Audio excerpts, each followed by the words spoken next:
And Millionaire finds babies abandoned and crying in a suitcase at the airport. Next to them is a note that says, "They are your responsibility now." He becomes desperate and decides to call airport security. What he discovers is shocking. Watch until the end to see what he does. If this story interested you, subscribe to our channel, don't forget to like this video, and tell us which city you're watching us from. We'll keep going. Alexander Reed stood motionless in the bustling international terminal of JFK Airport, his perfectly tailored Tom Ford suit a stark contrast to the chaos around him. As CEO of Reed Tech Solutions, one of the world's leading artificial intelligence companies, he had mastered the art of controlling every variable in his life. Numbers, algorithms, and strategic decisions were his comfort zone. Emotions? Those were inefficient distractions he had learned to suppress long ago. The morning fog pressed against the terminal's glass walls, creating an almost otherworldly atmosphere. In less than an hour, he would board his private jet to Silicon Valley for a crucial merger meeting that would cement his company's position as the undisputed leader in AI technology. Everything was proceeding according to plan, just as it always did in Alexander's meticulously organized world. Then he heard it. A sound that would shatter his carefully constructed reality. A whimper, soft but persistent, emanating from somewhere in the waiting area. At first he tried to ignore it, attributing the distraction to an overtired child, but there was something about that sound that pulled at him, like a forgotten melody from a distant memory. The source of the sound was a large designer suitcase, partially hidden between the rows of seats in the premium lounge. As he approached, the whimpers grew more distinct, transforming into tiny, desperate cries. Alexander's heart, usually as regulated as his schedule, began to race. With trembling hands that betrayed his composed exterior, he reached for the suitcase's zipper. The sight that greeted him made his knees weak. Two identical baby girls, no more than 6 months old, their cherubic faces streaked with tears. They were wrapped in soft pink blankets, their tiny hands clutching at the air as if searching for comfort. A note, written in elegant handwriting on expensive stationery, lay between them. "Now they are your responsibility." The world seemed to tilt on its axis as Alexander stared at the twins. But it wasn't just the shocking discovery that made his blood run cold. It was the familiar crystal necklace adorning one of the babies' necks. The intricate design was unmistakable, identical to the one his sister Catherine had worn throughout their teenage years, before she vanished from his life nearly a decade ago. As airport security swarmed around him, their voices barely registering, in his consciousness, Alexander couldn't tear his eyes away from that necklace. Memories flooded his mind.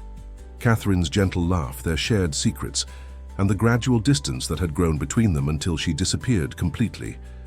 The crystal caught the morning light, sending rainbow reflections dancing across the terminal walls, much like it used to do in their childhood home. Security footage would later show a hooded figure leaving the suitcase, but every camera angle conspired to keep their face hidden. Yet Alexander barely paid attention to the security team's findings.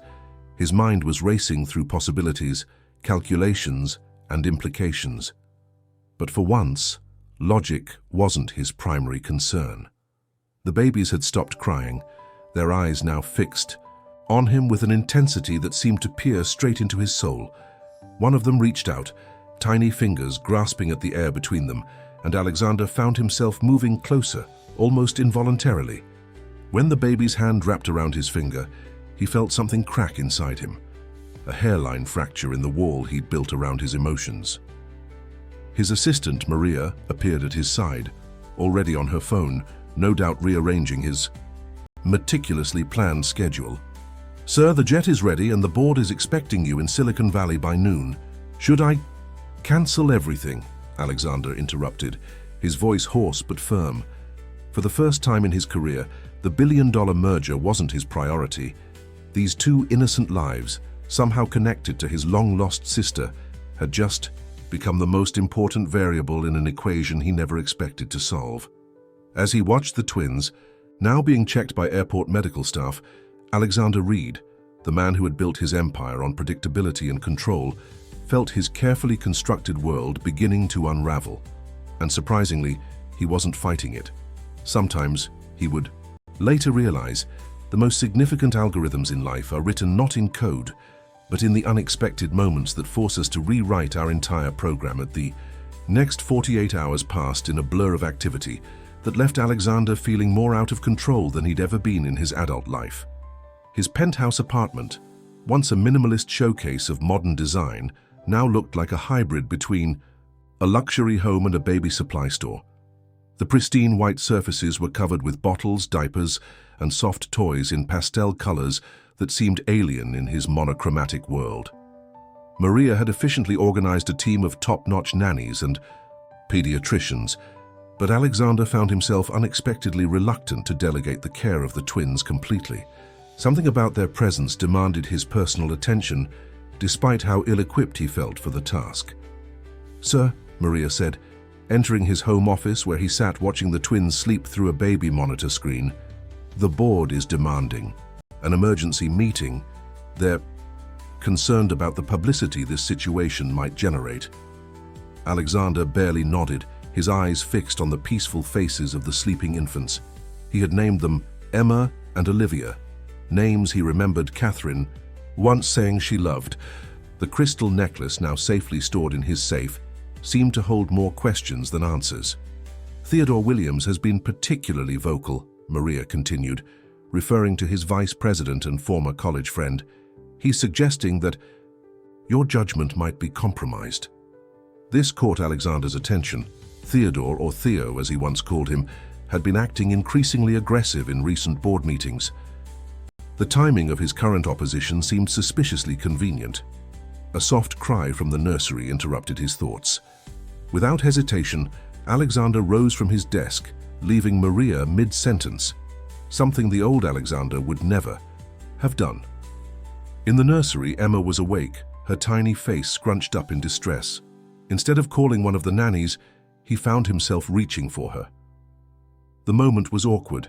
His hands, more accustomed to signing contracts and manipulating holographic displays, felt clumsy as they lifted the small bundle. But as Emma's cries softened into contented gurgling, something shifted in Alexander's chest.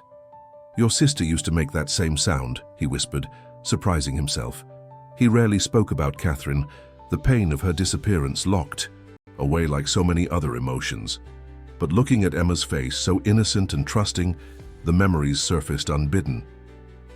A notification ping from his phone drew his attention. Another email from the board, marked urgent.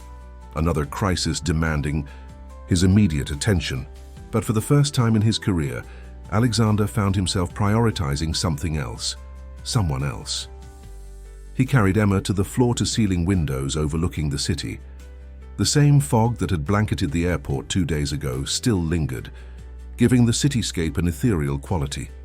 "I don't know who left you with me," he said softly, "but I promise you and your sister will never feel abandoned." The words surprised him as much as they might have surprised anyone who knew him. Alexander Reed didn't make emotional promises. He made calculated decisions based on data and logic. Yet here he was, making a commitment that defied his usual, rational approach to life. His phone buzzed again, Theo's name flashing on the screen. Alexander let it go to voicemail, his mind starting to connect dots he hadn't seen before. The timing of the twins' appearance, Theo's sudden aggressive stance, the crystal necklace that spoke of Catherine, it all seemed too coordinated to be coincidental. As if sensing his tension, Emma squirmed in his arms, her small hand reaching up to pat his face. The simple gesture cut through his strategic thinking like a warm ray of sunshine through fog. For a moment, all the complications of his corporate life, all the mysteries surrounding the twins' appearance, faded into the background. "Perhaps," he thought, watching as Olivia began to stir in her crib as well. "Some equations aren't meant to be solved immediately. Sometimes the unknown variables are the most important part of the solution." The thought would have seemed absurd to him just days ago, but as he stood there, holding one baby while watching the other wake, Alexander Reed began to understand that his life's most significant algorithm was being rewritten, one tiny hand at a time. The Reed Tech Solutions boardroom had always felt like Alexander's natural habitat, but today something was different.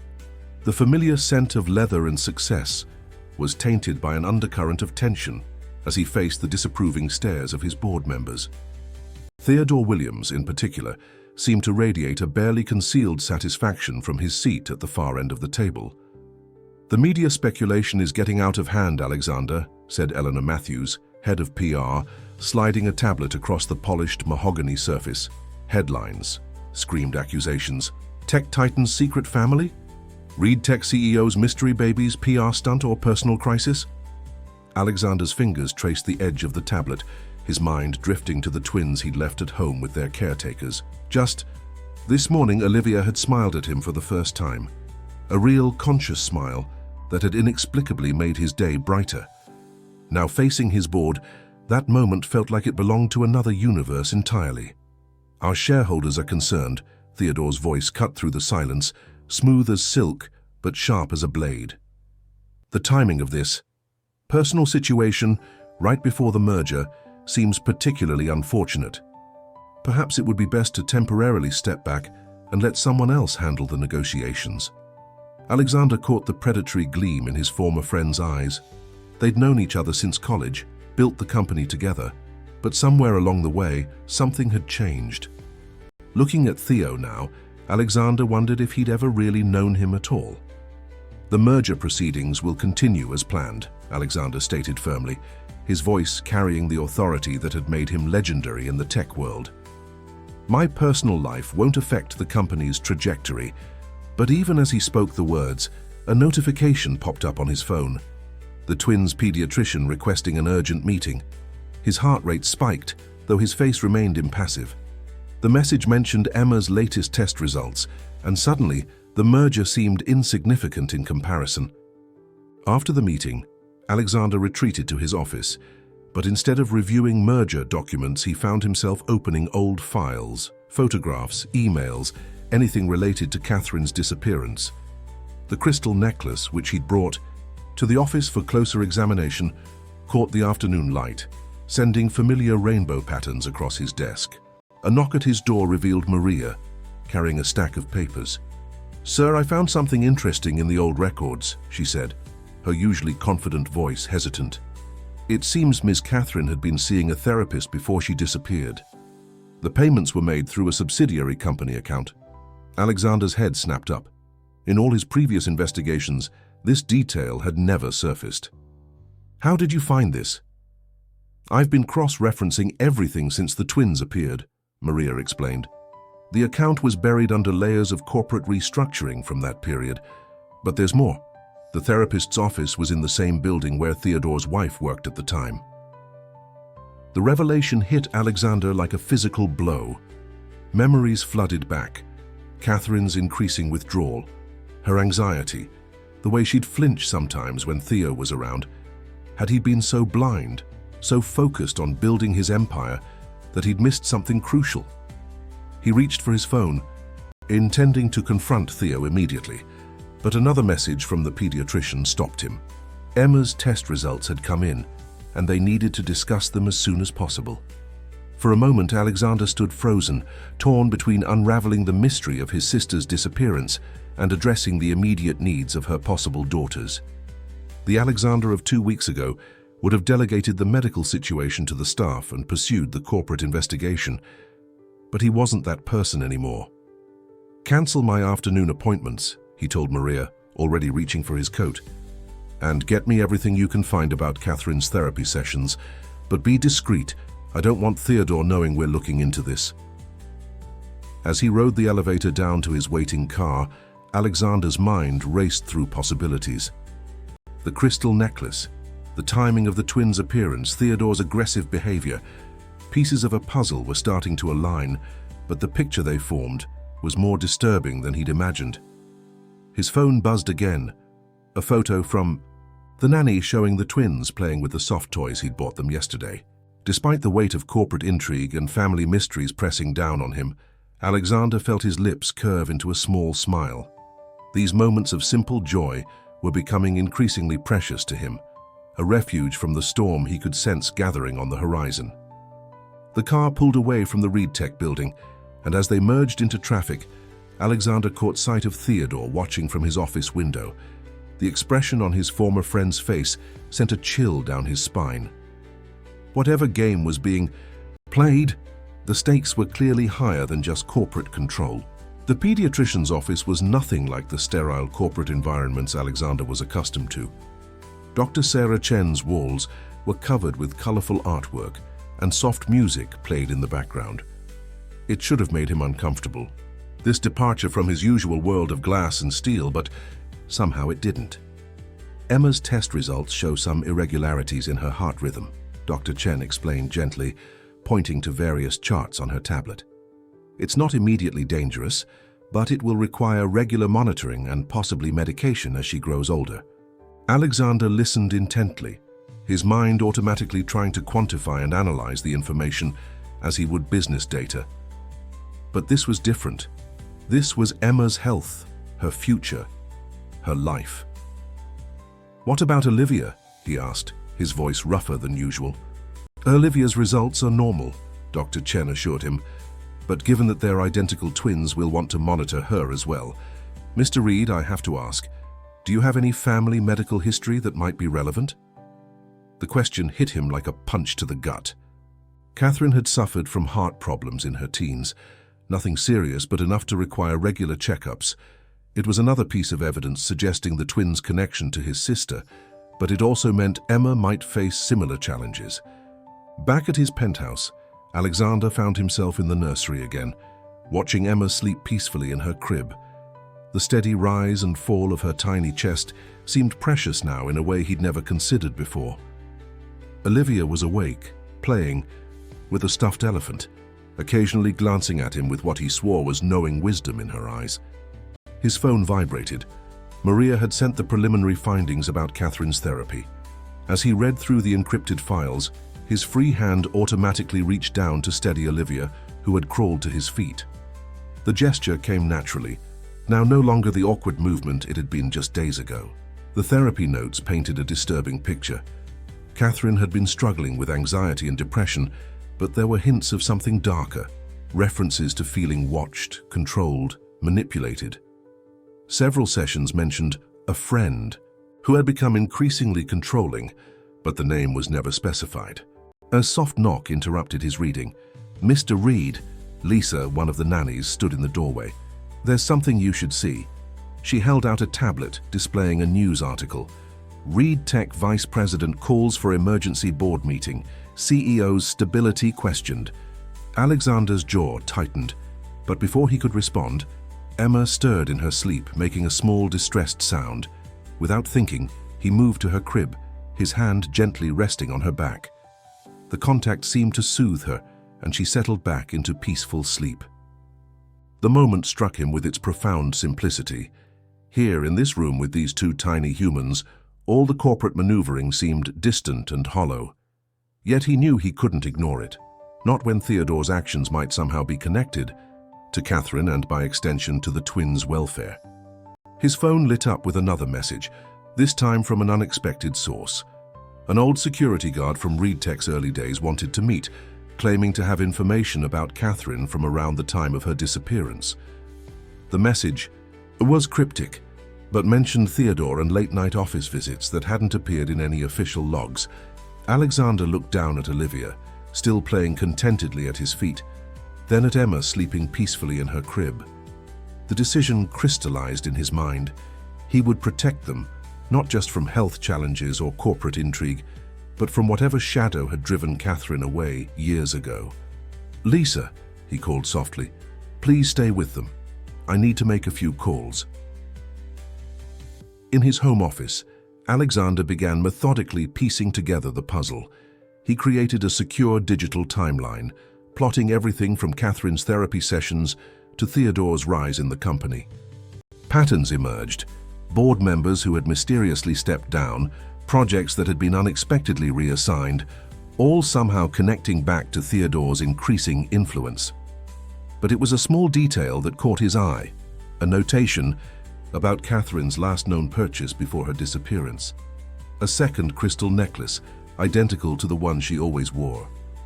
The one now gracing Emma's neck wasn't just similar to Catherine's, it was its twin, just like the precious girls sleeping in the next room. The old security guard, James Martinez, looked out of place in the upscale coffee shop Alexander had chosen for their meeting.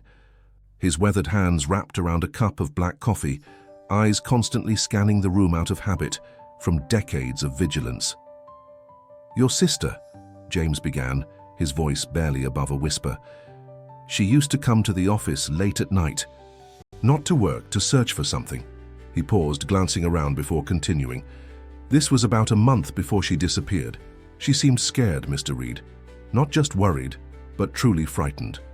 Alexander leaned forward, his own untouched coffee growing cold. "What was she looking for?" "Files, old records. She would go through Theodore's office when she thought no one was watching." James pulled out an ancient flip phone. "I kept this all these years. There's something you need to see." The video was grainy, typical of security footage from a decade ago. But there was no mistaking Catherine's slender figure moving through the darkened office, her crystal necklace catching the emergency lights. She was at Theodore's computer, her movements urgent and practiced, as if she knew exactly what she was looking for. The next day, James continued, Theodore installed a new security system in his office. A week later, your sister stopped coming altogether. Back in his car, Alexander rewatched the video several times. Catherine had clearly been investigating something, but what? And how did it connect to the twins left so deliberately in his care years later? His phone buzzed with a text from Maria. "Emergency at the penthouse, come immediately, twins are safe." Alexander's heart raced as his driver sped through the city streets. The phrase, "twins are safe," both relieved and terrified him. What could have happened to make Maria feel the need to specify that? The scene at his penthouse made his blood run cold. The place had been searched, professionally and thoroughly. Nothing was broken or obviously disturbed, but Alexander could tell someone had been through every room. The nanny was shaken but unhurt, having taken the twins to the building's secure playroom when she first noticed something amiss. The security cameras were disabled for exactly 7 minutes, the head of building security explained, showing Alexander the footage. Whoever did this knew our systems intimately. Alexander's mind flashed to the new security system Theodore had installed after catching Catherine. Had he been using that knowledge all these years, watching, waiting? In the nursery, everything looked normal at first glance, but Alexander's eye caught a subtle difference. The safe where he kept Catherine's crystal necklace had been opened. The necklace was still there, but something about its position had changed. As he lifted it, a small piece of paper fluttered to the floor. The handwriting was Catherine's, but the ink was fresh. "The truth is in the code. You taught me that. Remember." Alexander's hands trembled as he read the note again and again. Catherine was alive. Not only alive, but somehow able to enter his supposedly secure penthouse. The realization sent his mind spinning back to their childhood, to the codes and ciphers they used to create together. The crystal necklace caught the light, sending familiar rainbow patterns across the wall. But this time, Alexander noticed something different about the reflections. They weren't random. They formed a pattern, a sequence he recognized from their old games. His phone chimed with another message from Maria. "Theodore called an emergency board meeting for tomorrow morning. He's presenting evidence of serious concerns about your leadership." Alexander barely registered the message. He was already at his computer pulling up old files, remembering the way he and Catherine used to encode messages in simple programs when they were teenagers. The crystal wasn't just jewelry, it was a key. In the next room, he could hear the twins being settled back into their cribs, their soft babbling a counterpoint to the rapid clicking of his keyboard. Emma's laugh, so like Catherine's, echoed through the apartment, grounding him in the present even as he delved into the past. The code hidden in the crystal's design was elegant in its simplicity, exactly the kind of puzzle Catherine would create. As the decryption program ran, Alexander remembered teaching her programming, watching her eyes light up as she grasped each new concept. She had always seen patterns where others saw chaos. The decrypt completed with a soft chime. A single line of text appeared on his screen, and Alexander felt the world shift beneath his feet. The message was brief, but its implications were staggering. He didn't just take the company from us, he took everything. The twins are the proof. The morning of the emergency board meeting dawned grey and threatening, matching Alexander's mood as he prepared to face whatever Theodore had planned. He'd spent the night piecing together Catherine's message with everything else he'd learned, and the picture it painted was darker than he'd imagined. But first, he had a more important meeting. Dr. Chen had agreed to come to the penthouse early to check on Emma, whose heart rhythm had shown slight irregularities during the night. Alexander watched the examination with an intensity that surprised even him, noting every movement, every number on the monitor. "She's stable," Dr. Chen assured him, packing up her equipment.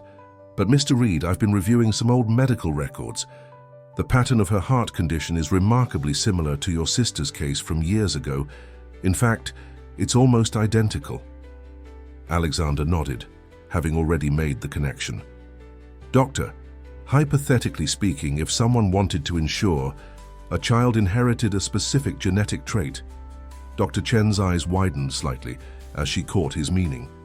"It would require extensive genetic engineering, extremely expensive and ethically questionable.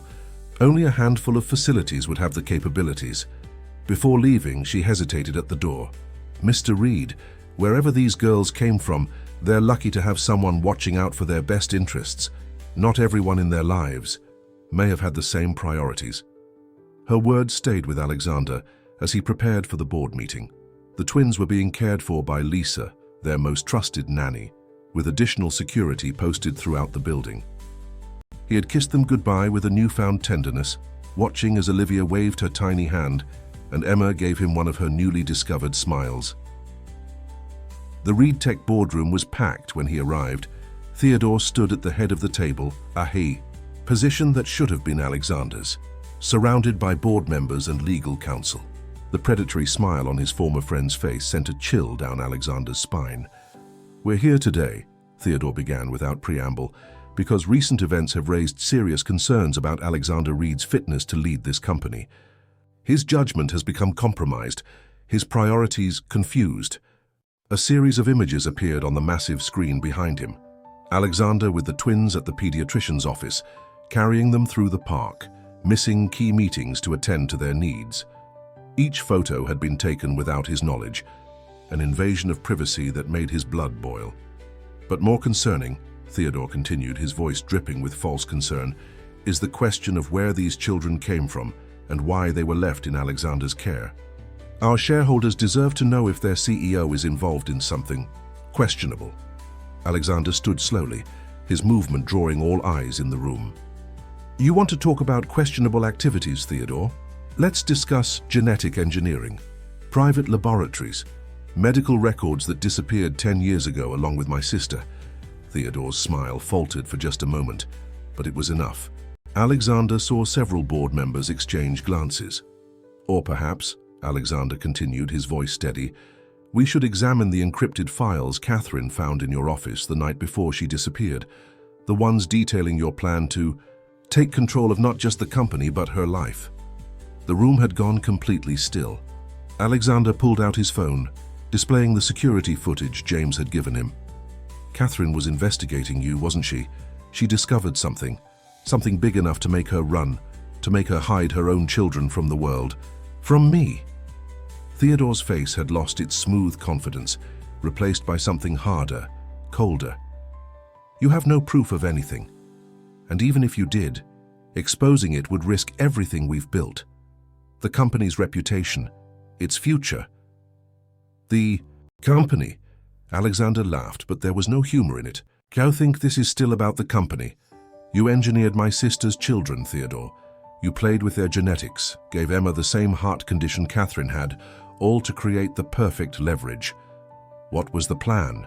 To reveal their existence at the perfect moment, to force me out." The board members were muttering now, some already on their phones, no doubt calling their lawyers. Theodore's carefully crafted plan was unraveling, but Alexander could see in his eyes that he wasn't finished. "Those girls were never supposed to survive," Theodore snarled, his mask finally slipping. Catherine wasn't supposed to be strong enough to protect them. None of this was supposed to happen. The confession hung in the air like a thunderclap. Alexander felt a cold clarity settle over him as years of mystery finally resolved into terrible truth. In his pocket, his phone buzzed with a message from Lisa. "The twins are asking for you. They miss their daddy." The word daddy hit him with unexpected force. Looking at Theodore's face, twisted with thwarted ambition, Alexander realized how far they'd both come from the friends they'd once been. But while Theodore had been corrupted by power, Alexander had been transformed by love. In the aftermath of the board meeting, Reed Tech's headquarters had become a circus of media speculation and legal activity. Theodore had been escorted from the building, but his words echoed in Alexander's mind. Those girls were never supposed to survive. The implications of that statement had sent him into a protective frenzy, leading to a complete overhaul of his penthouse security system. Now, standing in his home office late at night, Alexander studied the wall of evidence he'd assembled. Photos, documents, and strings connected various pieces of the puzzle, but one question remained unanswered. Where was Catherine? Soft knock at the door interrupted his thoughts. "Mr. Reed," Maria entered carrying a tablet. "I found something interesting in the old laboratory records. It seems Theodore had been funding a private research facility outside the city. The project was officially terminated years ago, but the building's power usage has remained constant." Alexander's attention snapped to the tablet as Maria pulled up satellite images of the facility. "Who owns it now?" "That's the interesting part," Maria replied. "It's owned by a shell corporation that traces back to Theodore's wife's family trust, the same trust that paid for Catherine's therapy." Before Alexander could respond, a cry came from the nursery. It wasn't the usual fussy cry of tired babies. This was Emma's distress cry, the one that always made his heart race. He was moving before he realized it, Maria close behind. The nursery was dark except for the soft glow of nightlights. Emma was standing in her crib, tears streaming down her face, while Olivia watched with unusual alertness from her own crib. As Alexander approached, Emma reached for him with a desperation that made his chest tight. "Shh, sweetheart, I'm here," he murmured, lifting her into his arms. Her tiny heart was racing against his chest, and he found himself automatically swaying in the soothing rhythm they'd discovered she liked.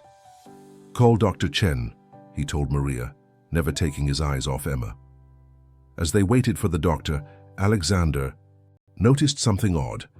Olivia, typically the more independent of the twins, was unusually focused on the window. Following her gaze, he caught a flash of movement in the building across the street, a shadow where there shouldn't be one. Dr. Chen arrived quickly, her examination of Emma thorough but gentle. "Her heart rate is elevated but stable," she reported. "However, I'm concerned about these episodes becoming more frequent. There's something else you should know. I've been reviewing Catherine's old medical records more carefully. The genetic markers in Emma's condition, they're not just similar to Catherine's, they're engineered to be an exact match." "Why would someone do that?" Alexander asked, still holding Emma close while Olivia had finally drifted back to sleep. "Control," Dr. Chen said simply. "Create a condition you understand, one you know how to treat or withhold treatment for." She hesitated before continuing. "Mr. Reed, in my research, I found references to an experimental treatment program that was shut down years ago. It specialized in genetic manipulation of hereditary conditions." "The private facility," Alexander breathed, the pieces clicking into place. "Doctor, would you be willing to testify about your findings?" "Of course," she replied, packing up her equipment. "Those girls deserve justice, and so does your sister." At the door, she turned back. "Mr. Reed? The way Emma responds to you, that kind of bond can't be engineered. Whatever Theodore's plans were, he couldn't have predicted the power of genuine love." After she left, Alexander stood by the window, Emma now sleeping peacefully in his arms. The shadow across the street had vanished, but he couldn't shake the feeling of being watched. His phone buzzed with a text from an unknown number. "The facility, midnight tomorrow, come alone if you want answers." The message style was familiar. It had Catherine's directness, her way of cutting to the chase. But could he risk it? Looking down at Emma's peaceful face, then at Olivia's tiny form curled around her favorite elephant toy, Alexander felt the weight of his decision. These girls had become his world, their welfare more important than any corporate battle or personal vendetta. Yet finding Catherine, understanding what Theodore had done, might be the key to protecting them completely.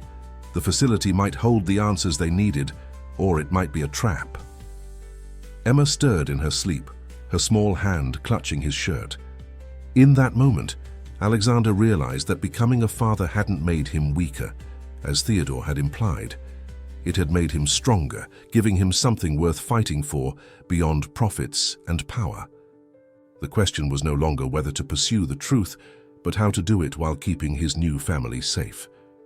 The next day passed in a blur of preparation. Alexander arranged for enhanced security at the penthouse, briefed Maria on contingency plans, and spent every possible moment with the twins. Each smile, each tiny gesture from them strengthened his resolve to uncover the truth while keeping them safe. Lisa, the nanny, had noticed his preoccupation. "They know something's different," she said softly as they watched the twins playing. "Babies are more perceptive than we think." Alexander nodded, watching as Olivia methodically stacked blocks, while Emma supervised from her bouncy chair. Their distinct personalities had become so clear to him now. Olivia, the quiet strategist, Emma, the emotional heart, just like him and Catherine had been. As evening approached, Alexander received another text from the unknown number. "Bring the crystal." Both of them. The message confirmed his suspicion that Catherine was involved, but it also raised new questions. How did she know he had found the second necklace? He spent the final hours before midnight setting his own plans in motion. James Martinez had helped him map out every entrance and exit to the facility.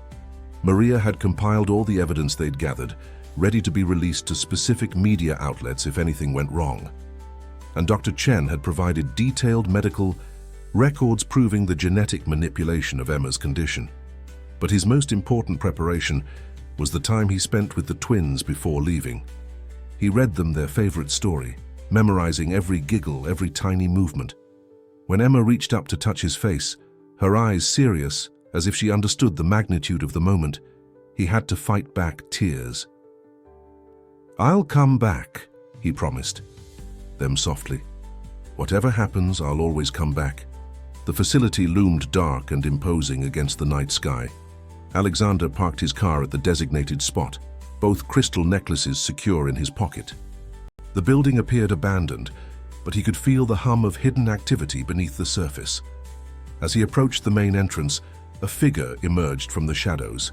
For a moment, his heart stopped. The silhouette was so familiar, yet different.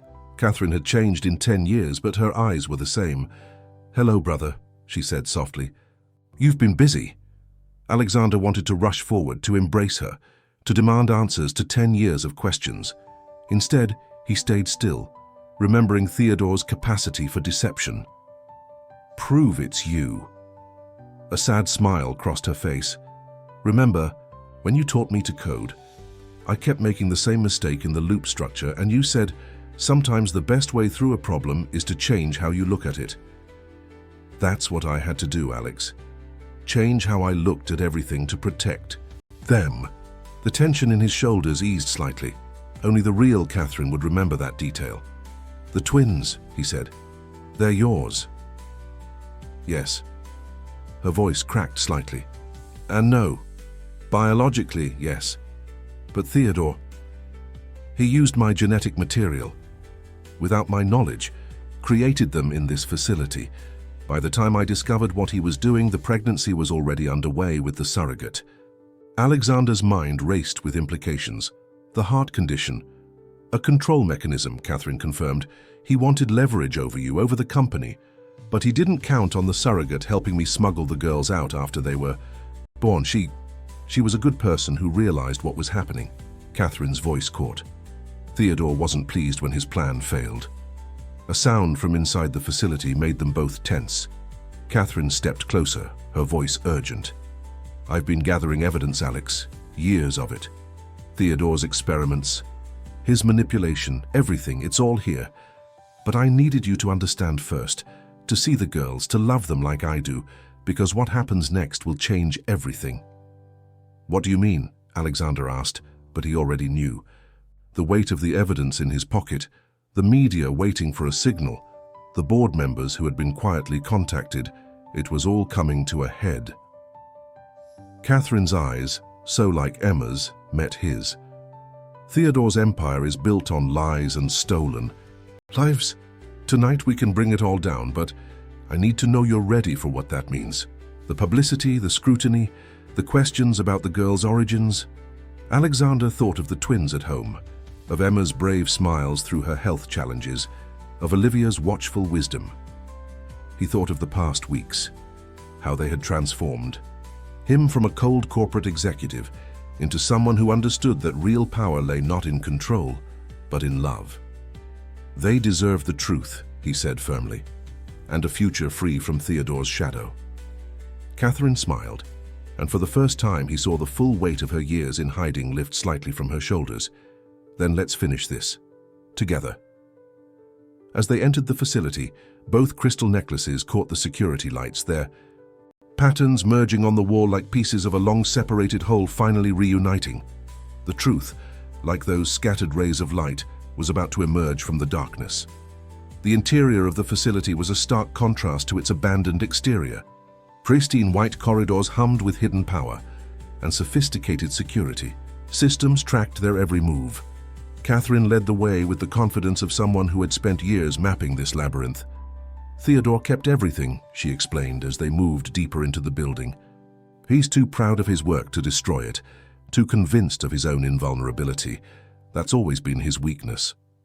They reached a secured door where Catherine entered a complex code. "I've been watching, learning his patterns. Tonight, he's at his weekly private board meeting, the real one where he makes the decisions that never make it to official records." The laboratory beyond the door made Alexander's blood run cold. State-of-the-art genetic sequencing equipment lined the walls, and holographic displays showed complex molecular structures rotating in the air. But it was the small room off to the side, set up like a nursery, that truly horrified him. "This is where they kept them," Catherine whispered, her voice tight with emotion. "After they were born, I couldn't let them stay here, Alex. Not as experiments." Alexander touched her arm gently, offering silent support. "How did you manage to get them out?" "Angela, the surrogate, she helped me. She was supposed to be just another employee, but she had a conscience. When she realized what Theodore was doing," Catherine moved to a computer terminal, her fingers flying over the keyboard. "She helped me fake a problem with the delivery, created enough chaos for us to get the girls to safety. Theodore never knew she was involved." The screen came to life, displaying years of research data, experimentation logs, and clinical trials. "He didn't just experiment on my genes," Catherine explained. "There were others. Failed attempts, discarded projects. He was obsessed with creating the perfect leverage, the perfect way to control the company's future." Alexander watched as she transferred files to a secure drive. "The heart condition was engineered to match mine exactly, yes. He wanted Emma to need the same treatments, the same medications his private pharmaceutical company would control." Catherine's voice shook with barely controlled rage. "But he didn't count on one thing." "What's that?" "Love," she said simply. "The way Emma responds to you, the way both girls have bonded with you, that's not something that can be engineered. It's real, Alex. More real than anything Theodore tried to create in this facility." A sudden alert flashed on the screen. Catherine's hands froze over the keyboard. "He's here. The meeting must have ended early." Alexander's phone buzzed. A message from Maria. "Emergency at the penthouse. Come now." His heart stopped. The twins. Catherine was already moving, grabbing the drive and heading for a different exit. He planned this, split us up, make us choose between exposing his crimes and protecting the girls. Alexander felt the weight of the decision crushing him, but Catherine's next words surprised him. "Go," she said firmly. Go to them, I'll handle Theodore. Catherine, no. I just found you again. And you'll find me again, she promised. But right now, those girls need their father. I've spent 10 years fighting Theodore from the shadows. I know how to handle him. You've given them something I couldn't, Alex. A real home, real love. Don't let him take that away. The sound of approaching footsteps echoed through the corridor. Catherine pressed the drive into his hands, along with a crystal pendant he hadn't noticed her wearing. Everything's on here, all the evidence, all the proof, but it won't matter if the girls aren't safe. Alexander pulled his sister into a fierce hug. Promise me you'll come back to us. Wild horses couldn't keep me away, she whispered, managing a small smile. Now go. I'll make sure you have enough time. As Alexander raced through the facility's back exits, he heard Catherine's voice echoing through the corridors. Hello, Theodore. We need to talk about my daughters. The drive home was a blur of desperate speed and silent prayers. His phone kept buzzing with updates from Maria, security alerts, warnings about unidentified vehicles in the area. But it was the last message that made his foot press even harder on the accelerator. Emma's heart rate is elevated. Dr. Chen is on her way. The city lights streaked past like shooting stars as Alexander raced toward home, toward his girls, toward the family he never knew. He needed but now couldn't imagine living without. Catherine's evidence could wait. Theodore's schemes could wait. Right now, nothing mattered except getting back to those two precious lives that had completely transformed his world. The penthouse lobby was chaos when Alexander arrived. Security. Teams were everywhere, and he could hear Emma's cries from the elevator. Dr. Chen met him as he stepped out, her face grave but composed. She's stable, the doctor assured him quickly. But her heart rate won't come down. It's like she sensed something was wrong. They both did. Olivia hasn't taken her eyes off the door since you left. Alexander burst into the apartment, making straight for the nursery. The sight that greeted him made his heart clench. Emma, tiny face red with tears, reaching for him from Lisa's arms, while Olivia stood in her crib, watching everything with those wise eyes that seemed to see right through him. The moment Emma was in his arms, her cries began to subside. Her little heart racing against his chest gradually slowed to match his own heartbeat. Olivia made a soft sound, and Alexander reached out to include her in their embrace. Sir, Maria appeared in the doorway, tablet in hand. You need to see this. The tablet showed security footage from around the building. Theodore's men had tried to breach the penthouse, but had been stopped by the enhanced security measures. However, that wasn't what caught Alexander's attention. In one corner of the screen, a familiar hooded figure was efficiently disabling Theodore's people, one by one. Catherine, he breathed. There's more, Maria said, switching to a news feed. The story was just breaking. Reed Tech scandal, illegal genetic experiments exposed. Catherine had released the evidence, but not in the way Theodore would have expected. Instead of going to traditional media, she had broadcast everything directly to Reed Tech's shareholders and board members. Alexander's phone lit up with messages from board members, lawyers and reporters. But he ignored them all, focused on the two small lives in his arms. Emma had finally fallen asleep, her breathing steady and strong. Olivia reached up to touch his face, as if checking that he was really there. Sir, Lisa said softly, there's someone else here to see you. Catherine stood in the doorway, looking exhausted but triumphant. Her eyes filled with tears at the sight of the twins. They've grown so much, she whispered. Emma stirred at the sound of her voice, and Olivia's head turned sharply. Something passed between mother and daughters, an invisible connection that transcended the years of separation. Theodore, Alexander asked quietly. Singing like a bird to save himself, Catherine replied, moving closer to the twins. The board has called an emergency session. His private security turned on him the moment the evidence went public. It's over, Alex. Really over. As if to confirm her words, Maria appeared again. The board vote just came in. Theodore has been removed from all positions effective immediately. They're calling for a full investigation. Catherine reached out tentatively, her hand hovering over Emma's curls. The baby girl opened her eyes, looking straight at her mother with Catherine's own determined gaze. Then, in a moment that seemed to heal years of pain, Emma smiled. So, Alexander said softly. Somehow they've always known. Olivia chose that moment to reach for Catherine, showing none of her usual reserve with strangers. As Catherine took her daughter in her arms for the first time in months, tears flowing freely now, Alexander saw his new world clicking perfectly into place. "We'll need to be careful," Catherine said, practical even in this emotional moment. "Emma's condition is manageable," Dr. Chen interrupted from the doorway. "Now that we know its true nature, we can develop proper treatments. Without Theodore's interference, we can focus on what's best for Emma, not what serves some corporate agenda." Alexander looked around the room, at Maria's satisfied smile, Lisa's tears of joy, Dr. Chen's professional pride, and most importantly, at his sister and his daughters, finally together. The corporate wars, the power plays, the billion-dollar deals that had once defined his life seemed trivial compared to this moment. His phone buzzed again, more messages about the scandal, the investigation, the company's future. But for now, those could wait.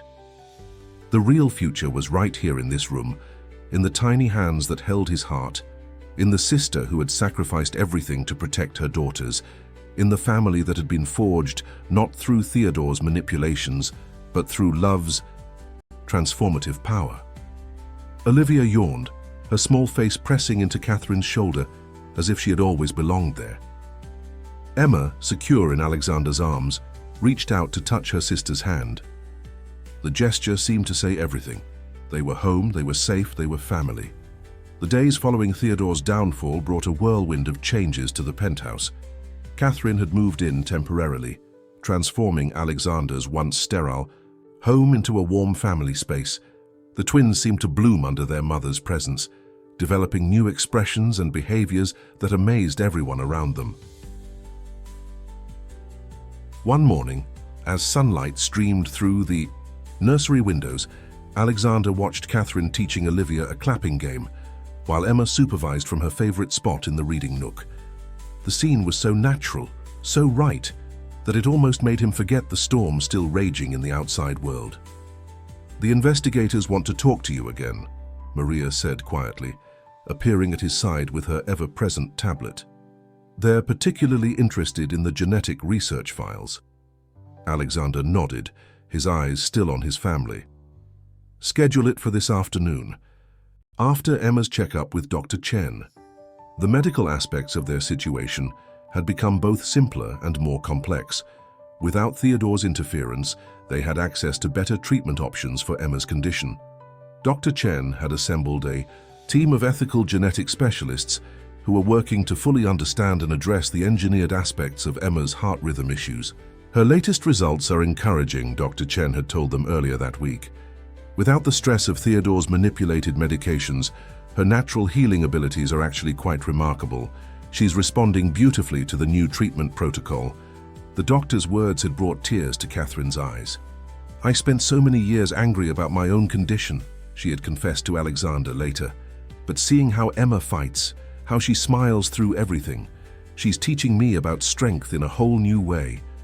Now watching Emma demonstrate that very strength as she determinedly pushed herself up to toddle toward her mother and sister, Alexander felt a fierce pride. His daughter might have been created as part of Theodore's manipulation, but she had transcended her origins to become something extraordinary. "Alex?" Catherine's voice pulled him from his thoughts. "Come join us. Olivia's discovered a new game." As he settled onto the floor with them, Olivia immediately crawled into his lap, while Emma staged a careful expedition to climb up his back. Their confidence in his presence, their absolute trust in his support still amazed him daily. "The board meeting went well," he told Catherine as the twins played. "They've accepted all our recommendations for restructuring the company's research divisions. No more secret labs, no more unethical experiments." Catherine nodded, her face serious. "And the pharmaceutical division?" "Being completely overhauled, Dr. Chen is heading the new ethics committee. Every project will be thoroughly vetted, every treatment protocol made transparent. He caught her hand, squeezing it gently. No one will ever be able to use medicine as a weapon again, not in our company. The weight of the past weeks showed in Catherine's eyes, but there was hope there too. I never thought we'd get here, she admitted. All those years in hiding, watching Theodore build his empire on stolen lives and broken trust, I was so afraid the truth would never come out. But it did, Alexander reminded her, because you were brave enough to fight back, smart enough to gather the evidence, and strong enough to trust me with the most precious things in your life. As if on cue, Emma let out a peal of laughter as she finally succeeded in scaling Mount Daddy, perching triumphantly on his shoulders. Olivia, not to be outdone, began plotting her own ascent from his lap. The sound of their happiness drew Maria back to the nursery doorway, smiling despite her professional demeanor. "Sir, the new board members are requesting a virtual meeting to discuss the company's public statement about the changes." Alexander looked at his watch, then at the twins, then at Catherine. Making decisions was different now. Every choice had to consider not just business implications, but family ones too. "Tell them I'll be available in an hour," he said finally. "Family breakfast comes first." Catherine's eyes sparkled with approval and something like pride. The corporate titan who once lived for boardroom battles had been transformed by tiny hands and loving hearts into someone who understood that true success couldn't be measured in stock prices. "Besides," he added, lifting Emma down from his shoulders while keeping Olivia steady in his lap, "I believe I was promised a tea party with two very important young ladies."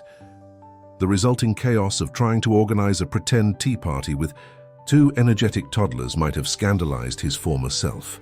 But as he sat cross-legged on the floor, accepting an imaginary cup from Olivia, while Emma decorated his tie with stickers, Alexander Reed realized he had never felt more successful in his life. The transformation of Reed Tech's corporate headquarters reflected the changes in its leadership. Gone were the cold, intimidating spaces designed to impress and overwhelm.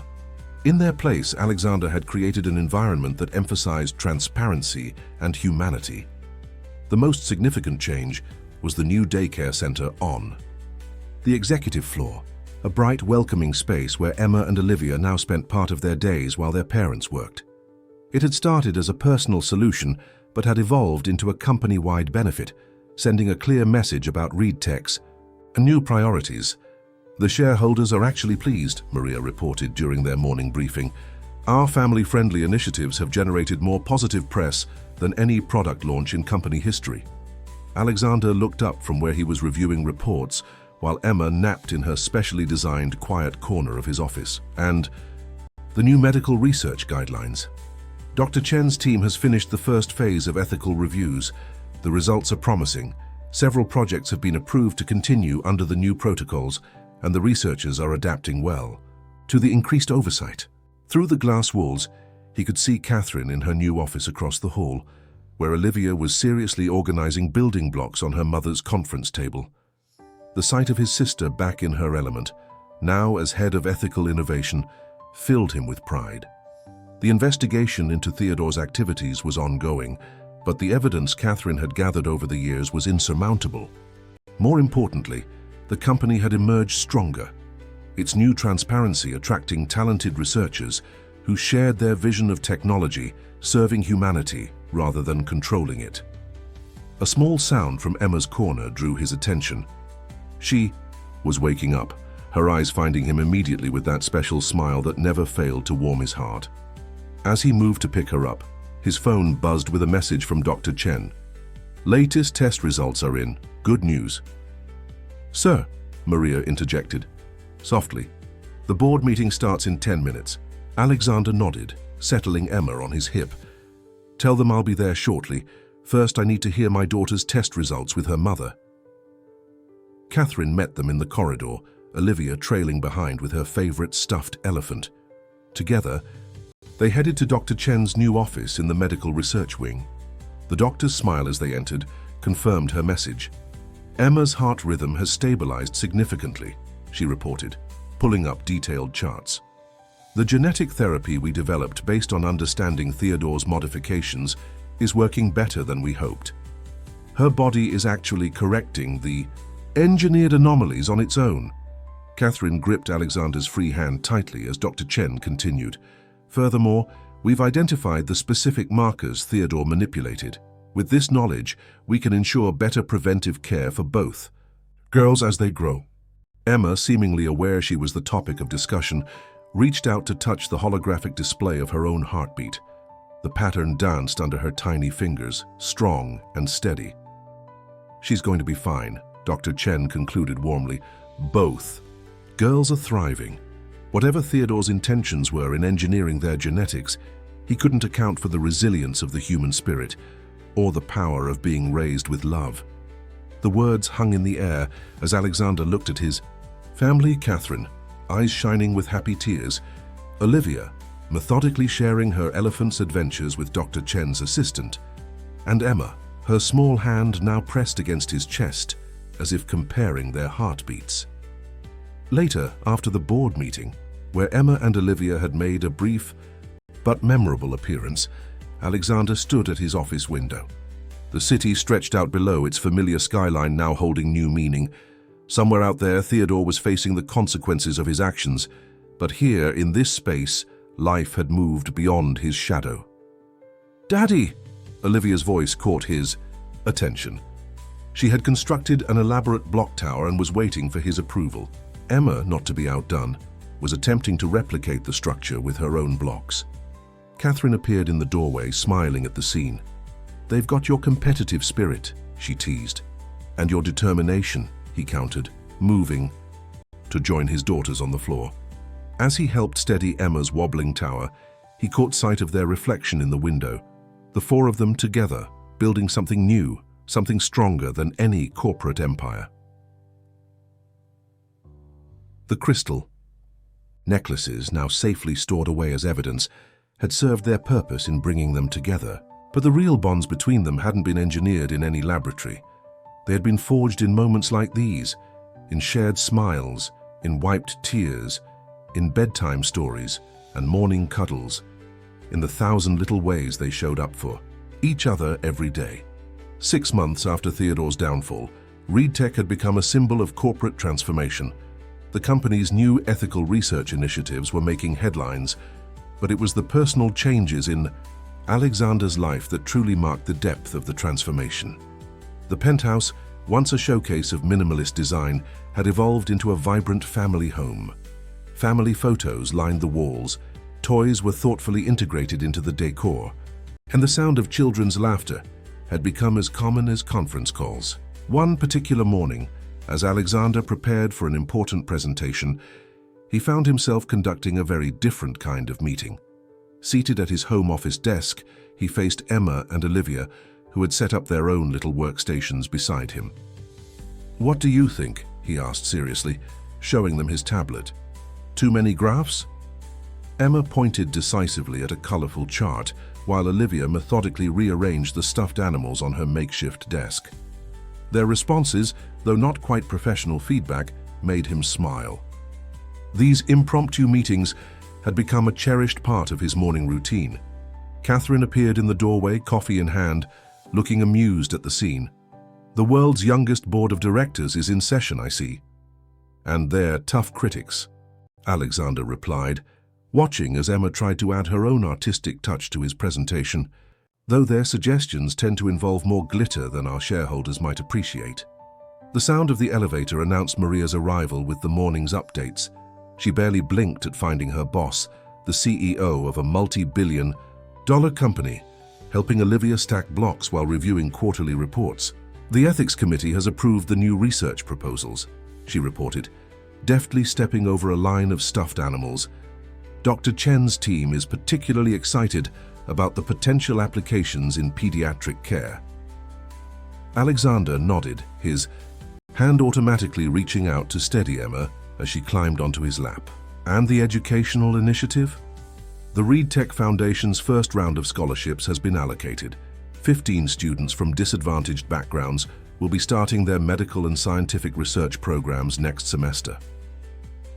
Catherine, who had taken charge of the foundation's development, beamed with pride.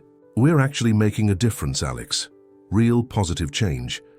The foundation had been her idea, a way to ensure that the company's resources would be used to help others rather than control them. Each scholarship was named in honor of someone affected by Theodore's unethical practices, turning past pain into future hope. "Daddy, look!" Olivia's voice interrupted their discussion. She had constructed an impressive tower of blocks, each level carefully aligned. Emma immediately began plotting her own architectural endeavor, her face set in determined concentration. "Future engineers," Catherine observed fondly, though hopefully with better ethical guidelines than their predecessors. The comment sparked a memory, and Alexander turned to Maria. "Has there been any update on the rehabilitation program?" Several. Gerv Theodore's former researchers had chosen to participate in an innovative program that paired them with ethics experts and families affected by their past work. The goal was not punishment, but understanding and redemption. "Actually, yes," Maria replied, pulling up the relevant files. "The first group has completed their retraining. They'll be joining Dr. Chen's team next month, working on developing accessible medical technologies for underserved communities." The news brought a satisfied smile to Catherine's face. "Transformation is possible," she said softly, watching as Emma finally succeeded in placing the last block on her tower. "When people are given the chance to choose a better path."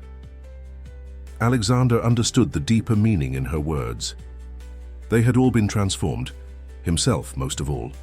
The man who once measured success in stock prices and market share now found his greatest achievements in his daughter's smiles and his sister's renewed trust.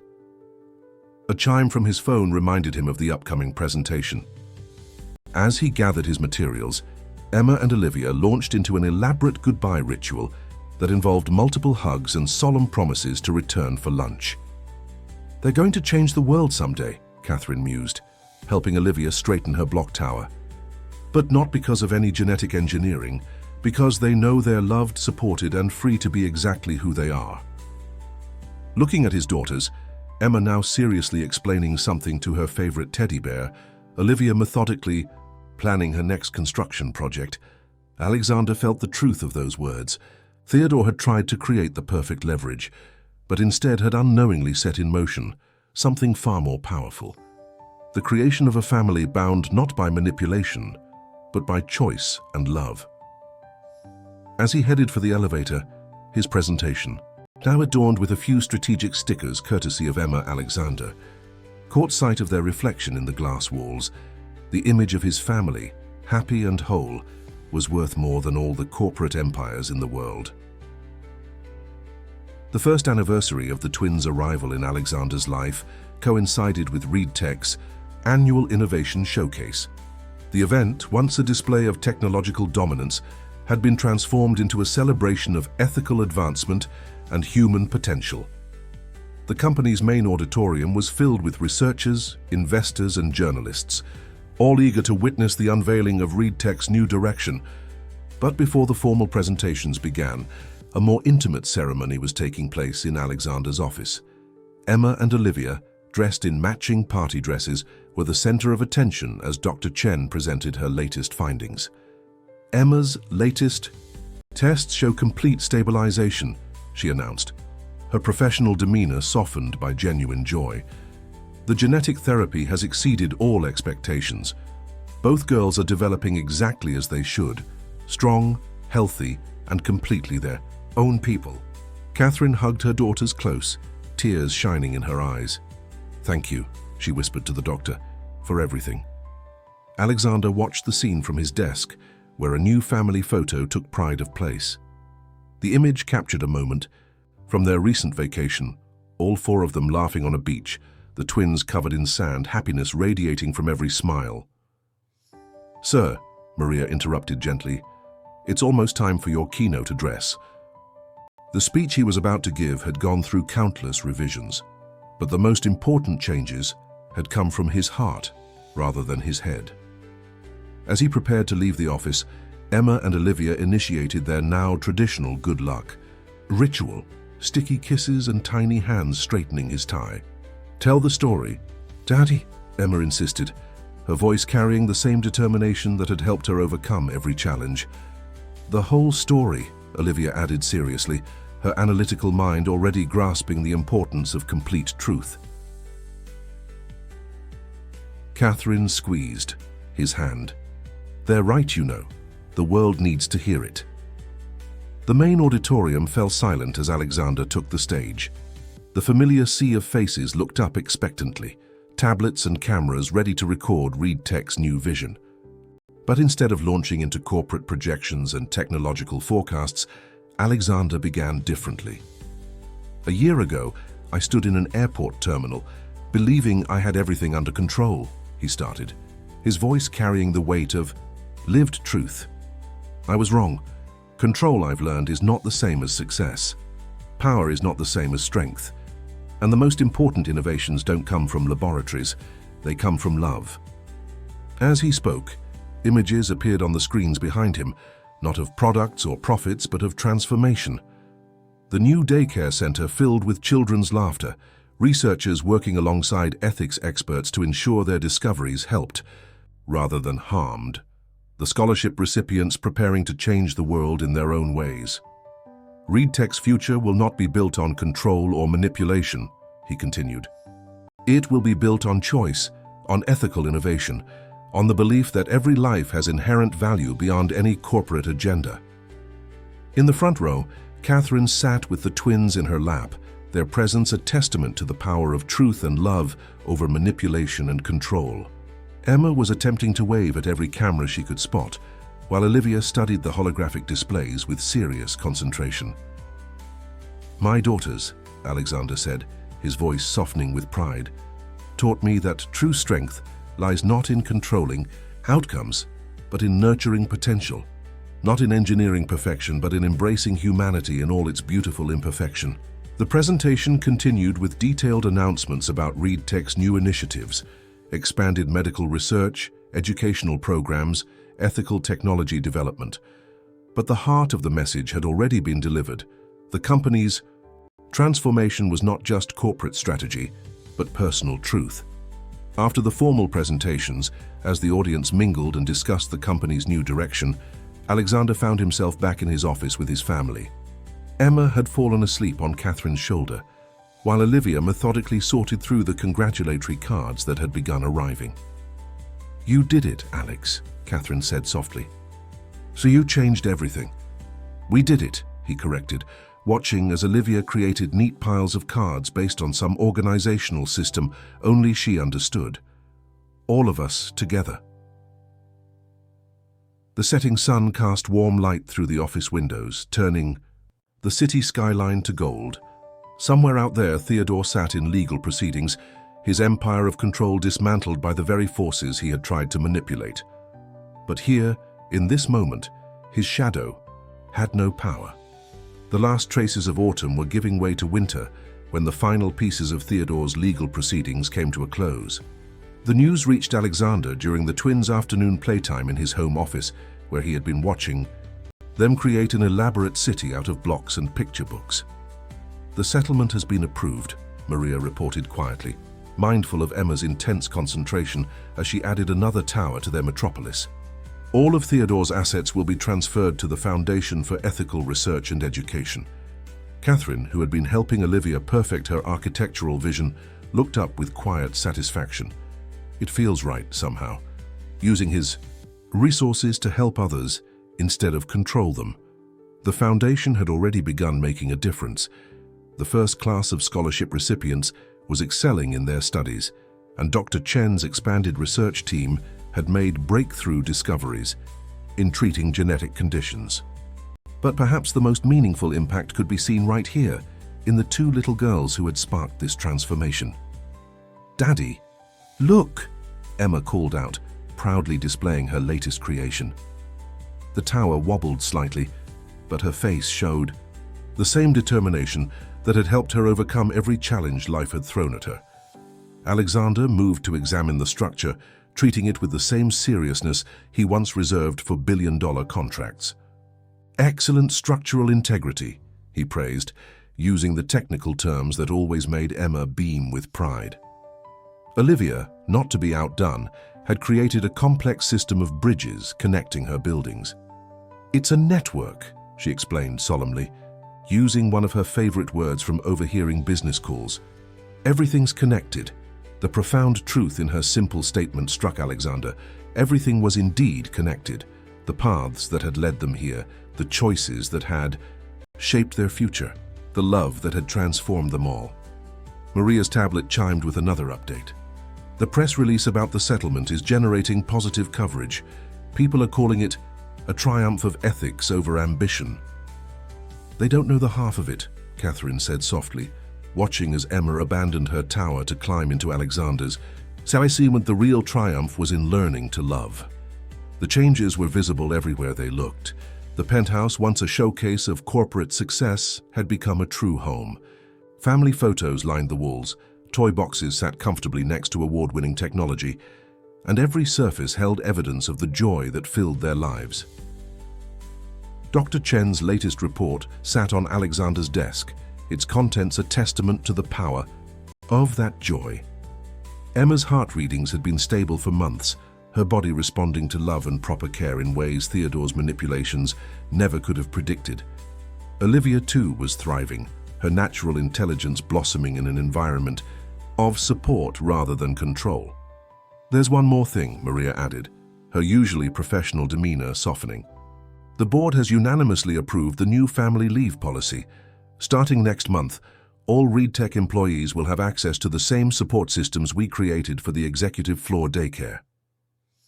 This news brought a particular smile to Catherine's face. The policy had been her project, born from their own experiences of balancing work and family.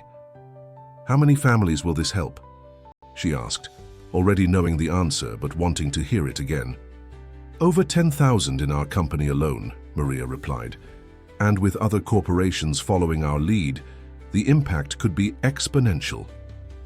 Alexander watched as Olivia meticulously added the finishing touches to her city, while Emma provided enthusiastic commentary from his lap. The sight of his daughters, happy and secure in who they were, provided a satisfaction no corporate success could match. Should we tell them? Catherine asked softly, nodding toward the calendar on his desk. The next day would mark exactly 1 year since the morning in the airport that had changed everything. I think they already know, Alexander replied, noticing how both girls had paused in their play to listen. They've always known more than we realized. Emma patted his cheek with her small hand, a gesture that had become her special way of showing affection. Olivia, in her characteristically thoughtful way, began gathering materials for what looked like a new construction project. A celebration, Maria suggested, already pulling up potential plans on her tablet. No, Catherine interjected, understanding, dawning in her eyes as she watched her daughters. Not a celebration, a new beginning. The next morning found Alexander standing in the same airport terminal where his journey had begun. This time, however, he wasn't alone. Emma and Olivia explored the waiting area with curious excitement, while Catherine watched them with a mixture of amusement and nostalgia. It looks different somehow, she mused, her hand unconsciously touching the spot where her crystal necklace had once rested. Brighter. Alexander understood what she meant. The terminal that had once seemed cold and impersonal now felt alive with possibility. Through his daughter's eyes, every corner held potential for adventure, every window framed a new discovery. They had chosen this place deliberately for today's announcement. In just a few hours, they would unveil the terminal's new addition, a state-of-the-art medical center funded by the ReadTech Foundation, designed to provide care and support to traveling families.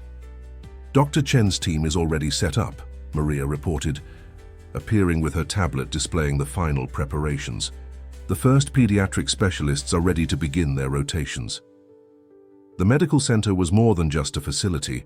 It was a symbol of their commitment to turning past pain into future hope. Every detail had been carefully planned, from the child-friendly examination rooms to the dedicated research space where Dr. Chen would continue her groundbreaking work. Emma, who had been examining a nearby window with intense interest, suddenly turned to Alexander. "Daddy, up!" she demanded, arms raised. As he lifted her, she pointed outside where planes were taking off into the morning sky. "We fly too." "Not today, sweetheart," he chuckled. "Today we're here to help other families. Remember?" Olivia, who had been constructing an impromptu airport terminal out of magazines and coffee cups, looked up. "Like how you helped us?" The simple question carried profound weight. Alexander exchanged glances with Catherine, seeing in her eyes the same emotion he felt. "Yes," he answered softly, "exactly like that." The ceremony itself was intimate, despite the media presence. Dr. Chen spoke about the medical center's mission, her words carrying the authority of someone who had seen both the damage corporate greed could cause and the healing power of ethical Kirschen. When it was Alexander's turn to speak, he found himself deviating from the prepared remarks. Instead, he told their story, not the corporate version that had made headlines, but the human truth about love, family, and transformation. "A year ago, I stood in this very spot, believing I knew what success looked like," he began, watching, as Emma and Olivia played quietly near Catherine's feet. "I was wrong. Success isn't measured in stock prices or market share. It's measured in moments of joy, in lives touched, in love given and received." The medical center's doors opened to reveal a bright, welcoming space designed to make every family feel safe and supported. On the wall, a plaque carried a simple dedication: "For every child who needs care, every parent who needs hope, and every family that deserves a chance to grow in love." As the crowd moved inside to tour the facility, Alexander hung back with his family. Emma had discovered that the new floors were perfect for sliding in her sock feet, while Olivia was seriously examining the architectural details of the space. "It's perfect," Catherine said, watching her daughters explore. "Everything we wanted to create, everything we hoped to change, it's all here."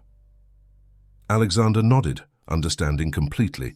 The medical center wasn't just a facility, it was a promise to every family that would pass through these doors. A promise that they wouldn't have to face their challenges alone, that care and support would be available to all who needed it. Maria approached with one final update. "The first families are already being scheduled for consultations. Dr. Chen says the response has been overwhelming." "Good," Alexander replied simply, catching Emma as she slid past. "That's exactly what we wanted." Olivia, having completed her inspection of the facility, came to stand between her parents. "Can we build more?" she asked, her analytical mind already working on expansion plans. Catherine laughed, a sound of pure joy that echoed through the terminal. "Yes, my brilliant girl, we can build as many as needed." As the morning light streamed through the terminal windows, Alexander looked at his family. Catherine, strong and free from the shadows of the past. Emma, whose heart now beat with natural strength. Olivia, whose mind created connections and possibilities everywhere she looked. This was success, he realized, not the kind that could be measured in spreadsheets or annual reports, but the kind that could be felt in every smile, every laugh, every moment of love shared between them. Spring had returned to the city, bringing Yi. With it, a sense of renewal that seemed particularly fitting. In the penthouse garden, newly installed after Emma had discovered a passion for growing things, tiny sprouts were pushing through the soil under the careful supervision of both twins. "Look, Daddy," Emma called out excitedly, pointing to a small green shoot. "It's growing just like Dr. Chen said it would." Alexander knelt beside her, examining the plant with appropriate seriousness. The gardening project had been Dr. Chen's idea, a way to help Emma understand growth and healing in terms she could grasp. Watching his daughter tenderly care for her plants, he saw how the lesson had taken root in more ways than one. Olivia, meanwhile, had created an intricate watering system using recycled materials and basic engineering principles she'd picked up from watching the Reed Tech development team.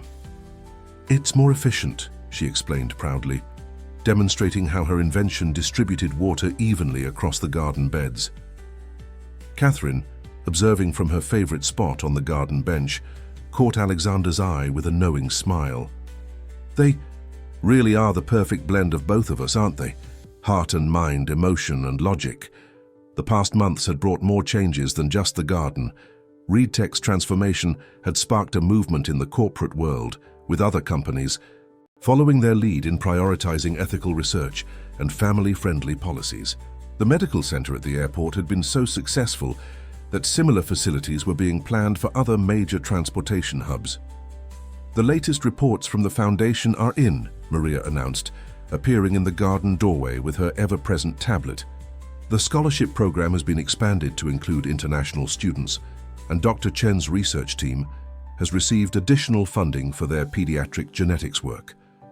But it was the personal changes that meant the most. Emma's health continued to strengthen, her engineered condition now fully understood and properly managed. Olivia's natural brilliance had found positive outlets in problem-solving and invention. And Catherine, free from the shadows of the past, had blossomed in her role as both mother and innovation leader. "Aunt Maria," Emma called out, using the title that had naturally evolved over time. "Come see what we grew." Maria, who had once been the epitome of professional distance, now easily joined the twins in the garden, her tablet temporarily forgotten as she admired their horticultural achievements. "The board meeting is in an hour," she reminded Alexander softly, even as she helped Olivia adjust her watering system. "They're expecting the final proposal for the global initiative." Alexander nodded, but made no move to leave the garden. Time with his family had taught him the value of these moments, the small, precious segments of life that no corporate success could replace. "Tell them we'll present something better than they expected," Catherine interjected, her eyes twinkling. "The girls have given me some ideas about making the initiative more accessible to children." Indeed, many of ReadTech's most successful recent programs had been inspired by Emma and Olivia's perspectives. Their natural ability to see possibilities where others saw problems had led to innovations that the most experienced developers hadn't considered. "Daddy," Olivia called, her serious face focused on her latest project. "I think I found a way to make it better." Alexander moved to her side, noting the careful drawings she had made in her special notebook, the one with Future Engineer embossed on the cover, a gift from the ReadTech development team. Her ideas, though expressed in childish drawings, often contained surprising insights. "Show me," he encouraged, settling beside her as she explained her concept. Emma soon joined them, adding her own creative suggestions to her sister's technical plans. Catherine watched them work together, her heart full. "This is what Theodore never understood," she said softly to Maria. "You can't engineer love, can't control inspiration. You can only create the conditions for them to grow naturally." As if to emphasize her point, a butterfly landed on one of Emma's carefully tended flowers, causing both girls to pause in delight. The moment captured everything their family had become, joy and wonder balanced with purpose and innovation, all growing together in the garden of their new life. The afternoon sun cast long shadows across the garden, but they were different from the shadows that had once haunted their lives. These were gentle shadows, promising shelter rather than secrets, nurturing growth rather than hiding pain. In their dance across the garden beds, they seemed to write a new story, one of family, healing, and the endless possibilities that love could create. 2 years to the day since Alexander had first found the twins in the airport terminal, the ReadTech building was hosting a very different kind of corporate event. The main atrium had been transformed into a celebration space filled with families, researchers, and community members, all gathered to mark the official launch of the Global Family Initiative. Emma and Olivia, now confident toddlers, were holding court near the central display, proudly showing visitors the interactive exhibition they had helped design. Their natural charm and intelligence had made them the perfect ambassadors for ReadTech's new family-focused mission. "And this," Emma explained to a group of impressed investors, pointing to a colorful display, "is where the doctors help kids like me." Her understanding of her own medical journey had grown along with her health, transformed from a source of fear into a story of triumph. Olivia, meanwhile, was demonstrating the child-friendly medical monitoring system she had inspired. "It's not scary," she assured a nervous young patient. "It's like having a friendly robot watching over you while you sleep." Catherine, watching from nearby, felt tears of joy threatening to fall. "They've come so far," she whispered to Alexander. "We all have." Indeed, the transformation was evident everywhere they looked. The cold corporate atmosphere that had once defined ReedTech had been replaced by warmth and innovation. Dr. Chen's Medical Research Center occupied a prominent place in the building, its doors open to families from around the world. The final. "Numbers are in," Maria reported, approaching with her tablet.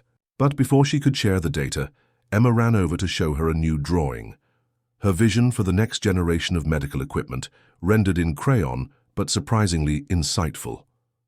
"Hold that thought," Maria told her tablet, kneeling to examine Emma's design with genuine interest.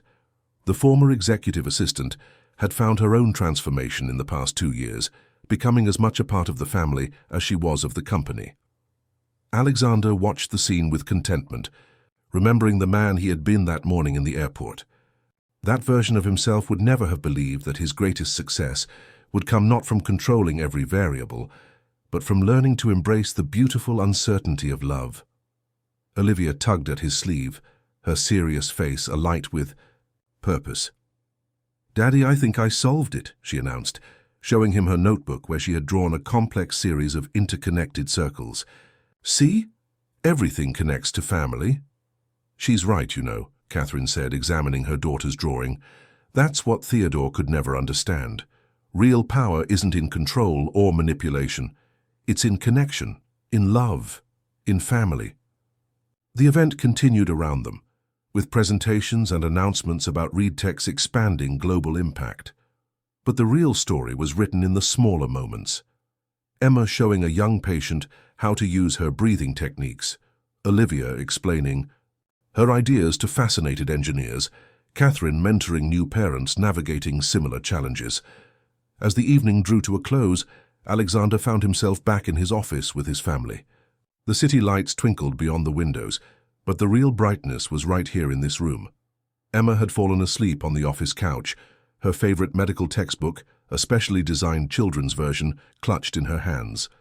Olivia was still awake, methodically organizing her notebook full of ideas for future innovations. "You know," Catherine said softly, "when I left those years ago, I never imagined we'd end up here.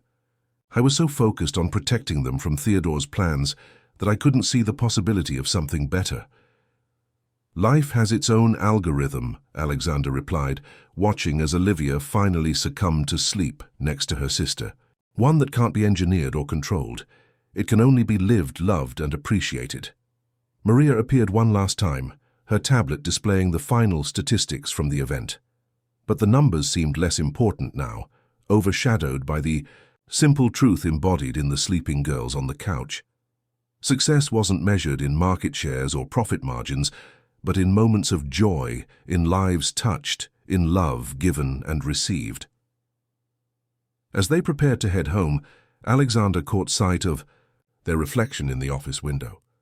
The image seemed to summarize everything their journey had taught them, that true strength lies not in control, but in connection, that real power comes from love rather than fear, and that the most important innovations aren't created in laboratories, but in the heart.